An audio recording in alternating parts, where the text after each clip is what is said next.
IGN LiveWire is back, and this time around we're bringing you Lord of the Rings Conquest, a game from the guys who did Star Wars Battlefront. Eric from Pandemic is here to show us how everything works. Will's with me as well. Go ahead and kick it off. So Eric, let's start out with where you guys got your inspiration for Lord of the Rings Conquest. Was it more from the movies or from the books? We started with the movies, but we've definitely been inspired and dig deeper into the books and into the extended universe. From Battlefront, we really kind of wanted to take this gameplay in a new area, and fantasy and Lord of the Rings was really one of the most ideal places to take it. Is it similar to Battlefront in that there's kind of these large-scale battles and you're just one guy kind of running around through? Yeah. You're kind of in the middle, dropped in the middle of these huge battles, and it's all the epic moments from the films, but you kind of get to choose how you want to play about them. Are the epic moments all from the films, or are we going to see some stuff maybe that wasn't in the films but that was in the books? Definitely. We've got a bunch of locations that were in the films, or just glimpsed at in the films, or weren't in the films at all. Like Minas Morgul, which is like this evil fortress that they just kind of glanced over in the films. We've got a whole battle that takes place in there.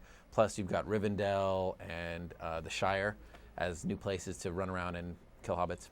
Now, are you going to be playing as the heroes? The heroes that we all know.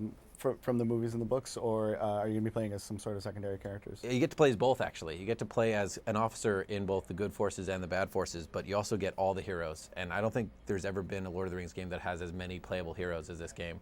You not only get Aragorn and Legolas and Gimli and Gandalf and the Fellowship, as you'd expect, but you get all the bad heroes, too. So you get Saruman, and you get to be the giants and the trolls, the Ints on the good side, but also the Balrog you get to play as in this game, and Sauron himself. So we get to play as Ringwraiths? Yes. Awesome.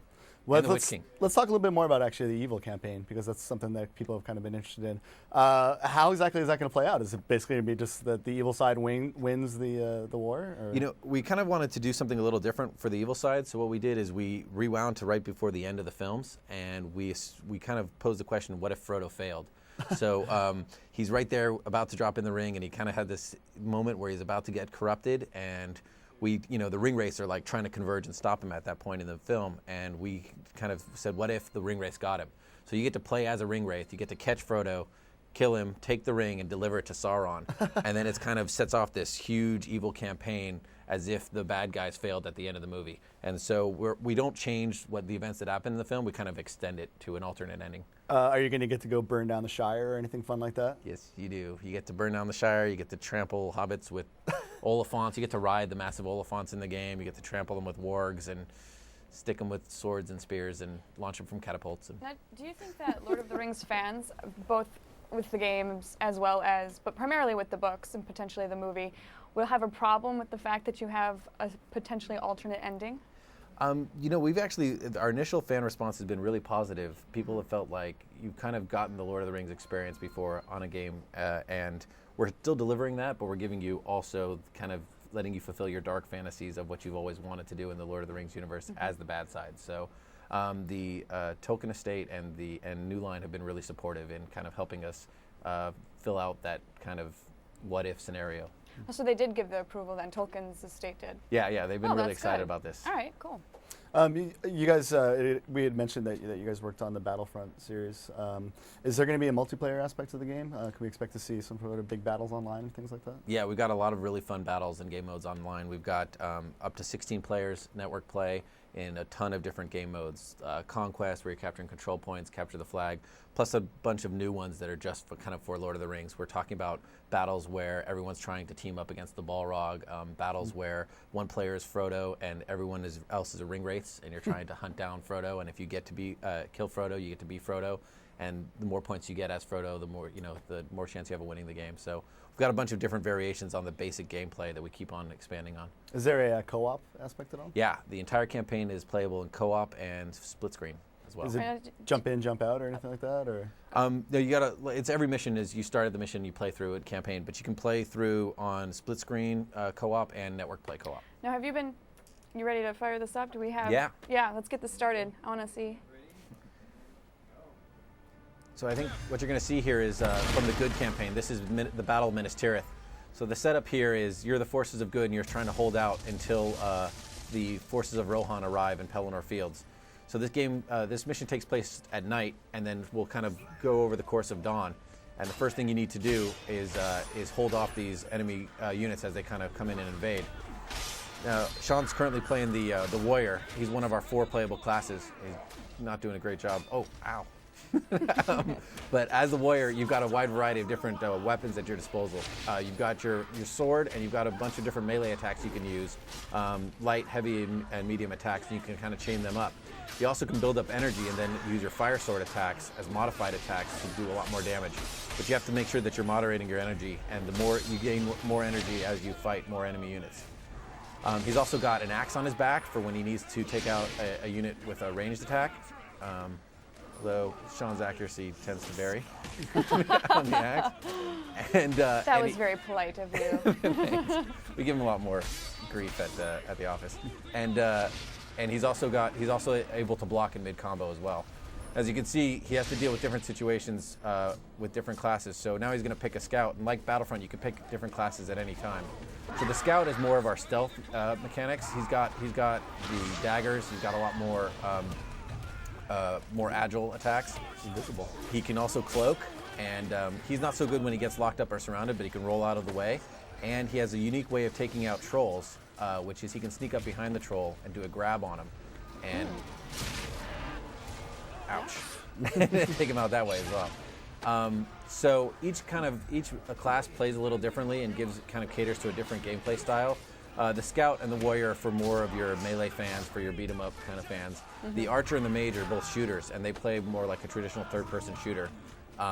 Their tactics are a lot more about staying away from the battle and picking which arrows and which kind of spells you want to use to keep away from the guys with swords. Now, Eric, are there going to be any sort of RPG aspects to the game, anything like that, or is it more or less a straight-up just action game? We've been really focusing on the action. We wanted to make sure that it was really accessible and you could hop into it, whether you played it in single player or in multiplayer. So we've been focusing on that at this point. So now that he's successfully defended the front gate, now you need to move on to destroying the siege towers. So he's going to pick a different class here and show off the archer. The archer plays like a traditional third-person shooter, but he's got, in addition to his zoomed-in mode, and he's got 3 special arrows he can use. He's got a triple shot arrow, which is kind of his panic button when enemies get too close. He's got a poison arrow, which will poison enemy units in the area and slow them down. And then he's got a fire arrow, which he can light his arrow on fire and then ignite things on fire.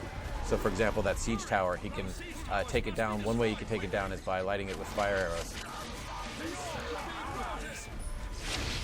Like everything in the game, what we wanted to do is make sure that everything you do can be done the way you want. So there's like 10 to 20 different ways you can destroy those siege towers. If you're the warrior, you can use your fire sword. If you're the archer, you can use your fire arrow. If he can make his way to the other side of the wall, there's a ballista in place there that he can take over and use that to attack. The mage has a bunch of different spells he can use to cast to destroy objects and enemy units. And sometimes you have to watch out for fell beasts that swoop down and will carry guys off to their doom as well. Nice. So we've got a lot of dynamic, dangerous environments going on as well. Awesome. Well, we're actually running out of time. Feel free to keep playing, but I will ask you 2 reader questions. Sure. So the first question is from GeoStar. He wants to know, he or she I should say, how deep is the game's combat?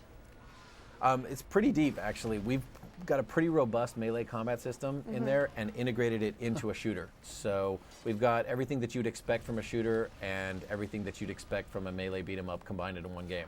All right, great.